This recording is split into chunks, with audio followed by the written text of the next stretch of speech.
Hey y'all, it's Amber. Welcome back to my channel. In this video, we're gonna talk about all of the elephants in the room, which is why you're not making money on your business. Whether you have a TPT store, you sell on Etsy, you're a t-shirt designer, real estate agent, you name it. Let's talk about the key reasons why people end up not making money. I have my notes ready. I don't have a script. I have my bullet points, which is how I like to flow, which means I'm also scared about how honest I'm about to be.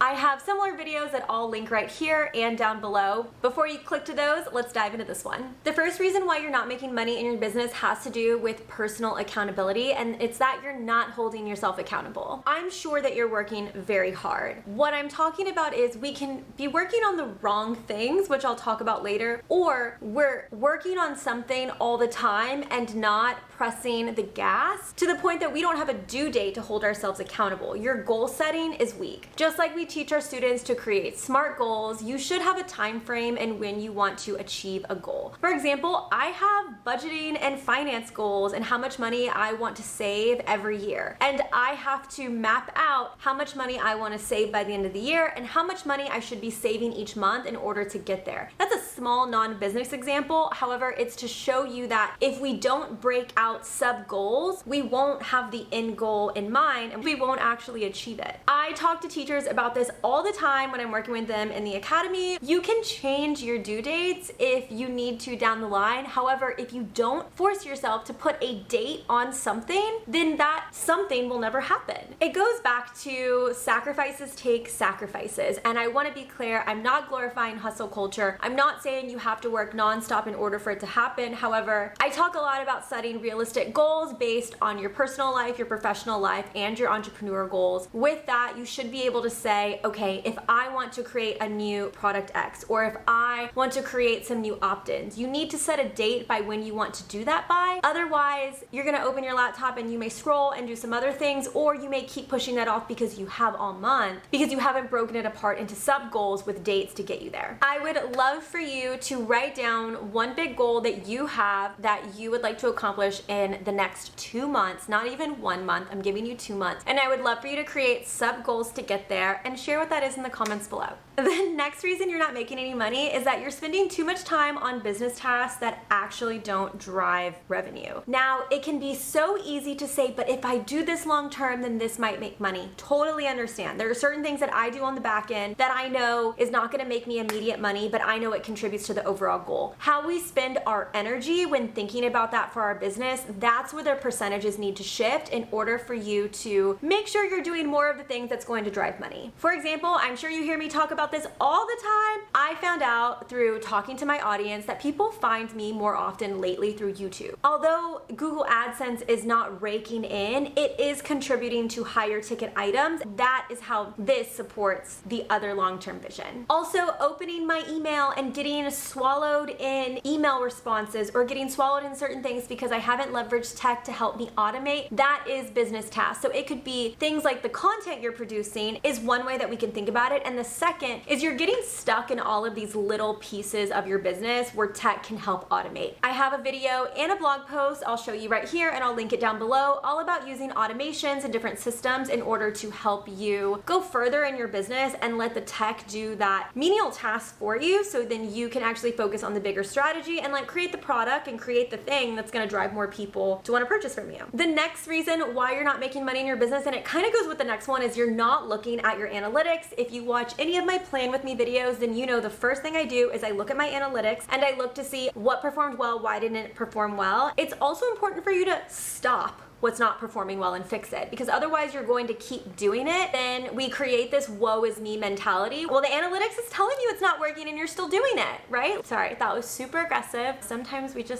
need to do that every now and then to like kick it in high gear. It's also important to look at your full scope of like what leads someone to purchase, and also what are the things that are driving people to then purchase the products, and why are you doing more of that? Like, for example, I recently realized I don't have any opt-ins for my stuff besides my spring cleaning checklist, which is kind of silly. I don't have any other freebies or, free opt-ins to lead you to my products except for my general newsletter form and my spring cleaning marketing checklist. That's silly. That's a missed opportunity. That's looking at my analytics and seeing how people are landing on my page and what else can I do to help them convert. And I wouldn't know that if I didn't look at my analytics to begin with. The next reason that you're not making money in your business, and I'm gonna combine this into a few, and I'm gonna try and hope not to go off on a tangent, and it's that you don't have product market fit. This is very common in all marketing, and it sounds like a technical term, but really what it means is that the product doesn't fit the market that you're selling to. So for example, when I was wanting to create Teacher Marketing Academy, before I just spent all this money and time to create something, I actually started to go out into the field and talk to teachers and see what they actually need. What are they struggling with? And how can I build something that fills that gap? And that's why I ended up creating Teacher Marketing Academy. A lot of times what I notice is we have this idea, and that's great. It can be our idea and you can want to run with it. You should also validate your idea to see, okay, how can I make it better based on what questions people are asking? Listening to those questions, listening to what they wish they had, and then figuring out what that consensus is and then folding it in. A lot of times I hear people that say, oh, I spent all this time creating this product and a lot of people saw it, it got good traction, but nobody bought it. A great example of this is Snapchat sunglasses. A while ago, Snapchat unveiled these custom sunglasses where you could press a button and you could actually record your snap from the perspective of the glasses so you didn't have to pull out your phone. And they spent all this money creating, all of this money marketing, and people didn't buy it. And the reason why is because they didn't validate it with their audience. I hope they did, but if that's the case, I don't know why they did it, because people were still comfortable pulling out their phones, creating snaps on Snapchat. It goes to show that you could have a really cool, innovative product, but the market doesn't want it. And that's just kind of the way the cookie crumbles.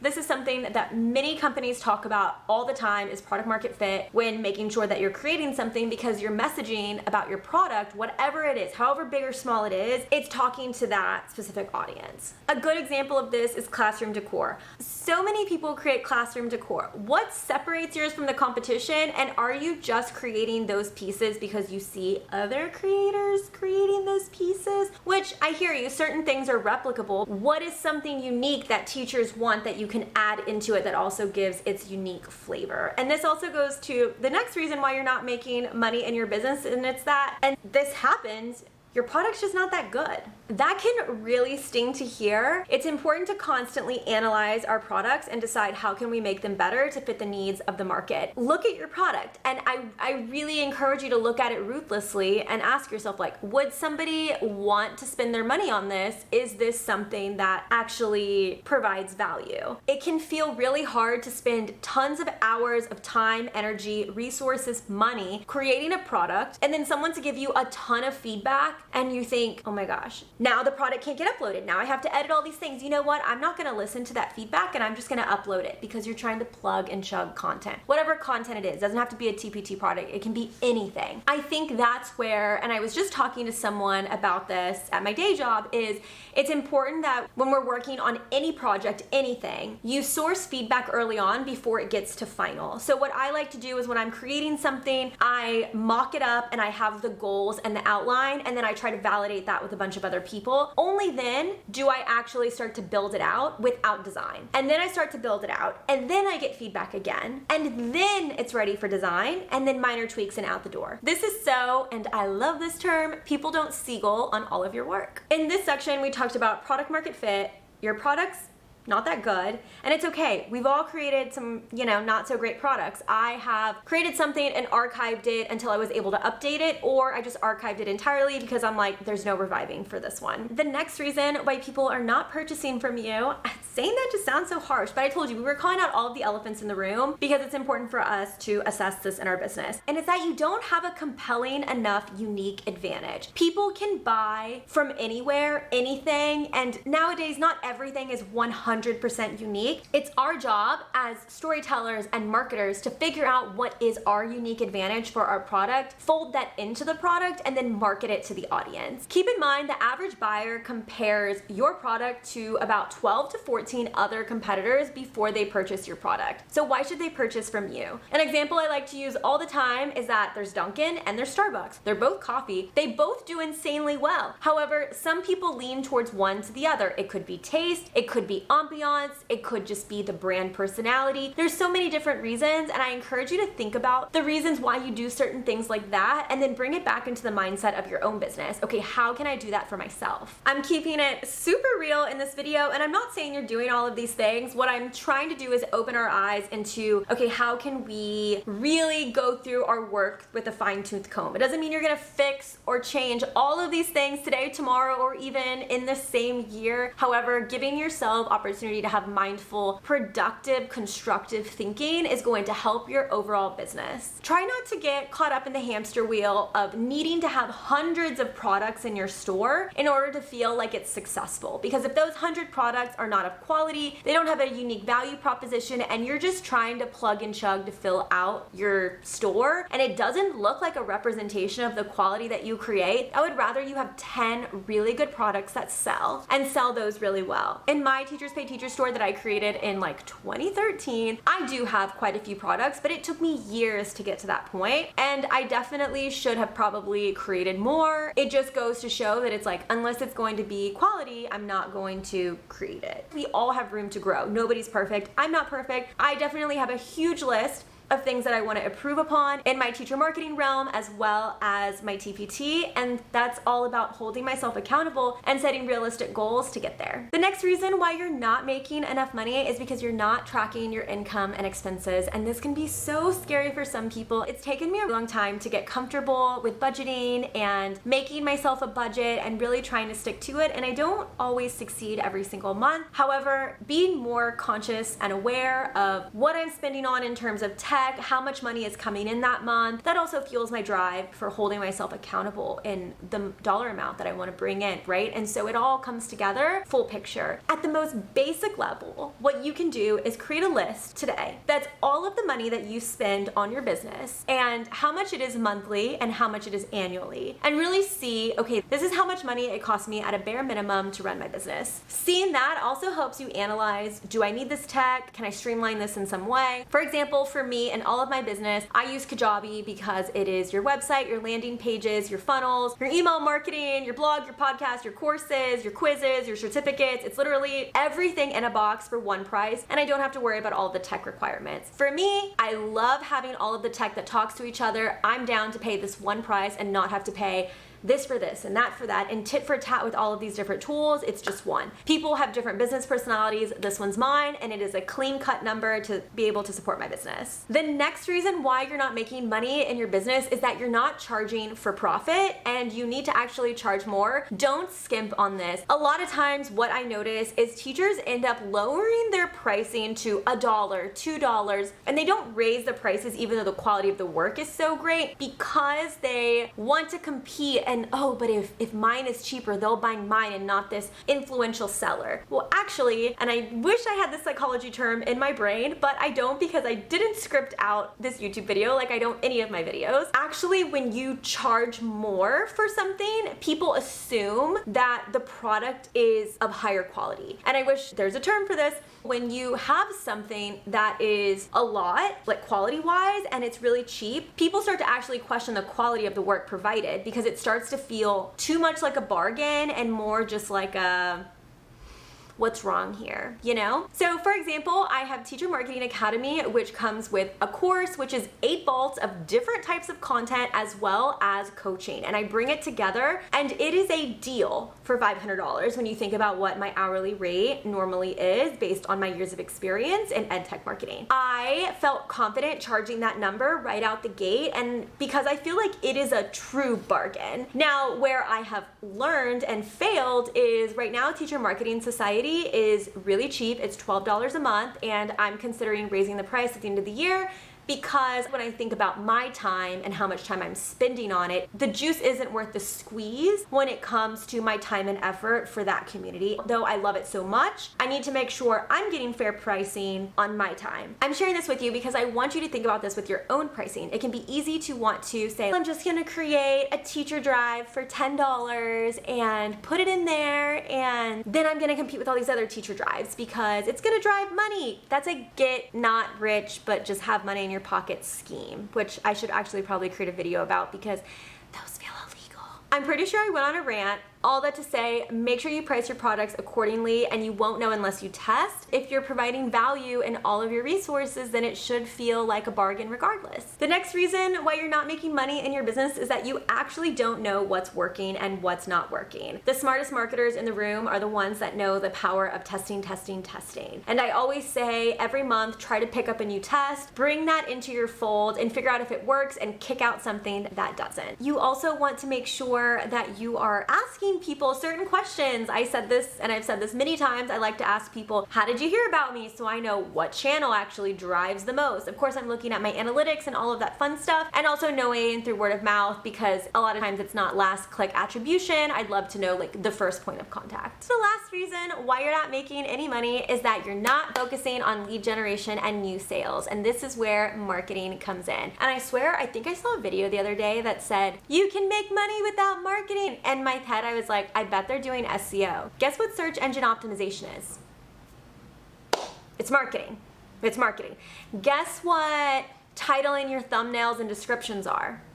It's marketing, because it's SEO, and you're crafting a compelling narrative to get people to want to purchase your product. Guess what a TPT preview is? It's marketing. Guess what designing a cover is for your product? It's marketing.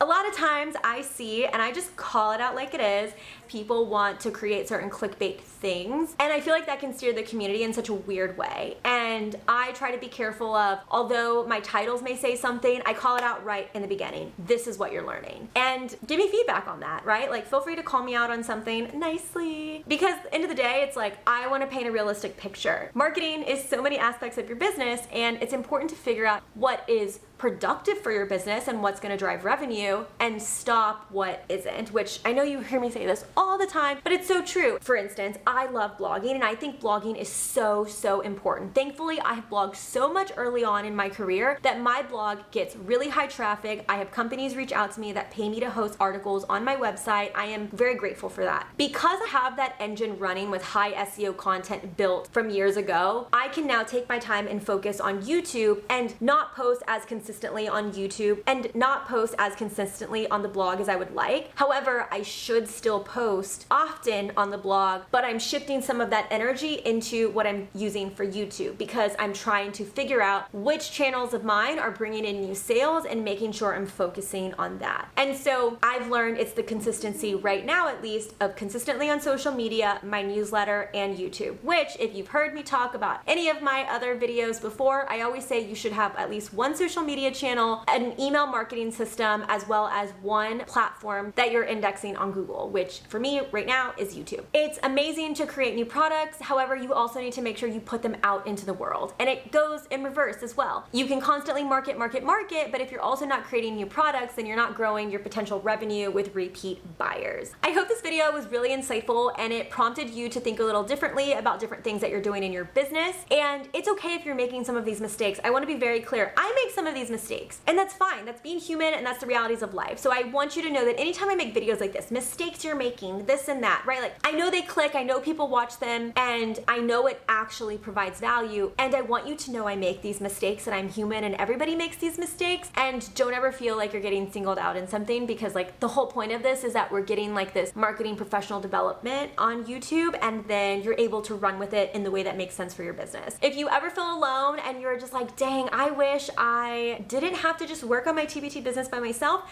consider joining Teacher Marketing Academy, which is my robust build a content strategy, which has course and consulting. Thank you so much for watching this video. If you liked it, please do not forget to give it a thumbs up and subscribe so you never miss a teacher marketing video with me again. See you on the next video. Bye, y'all.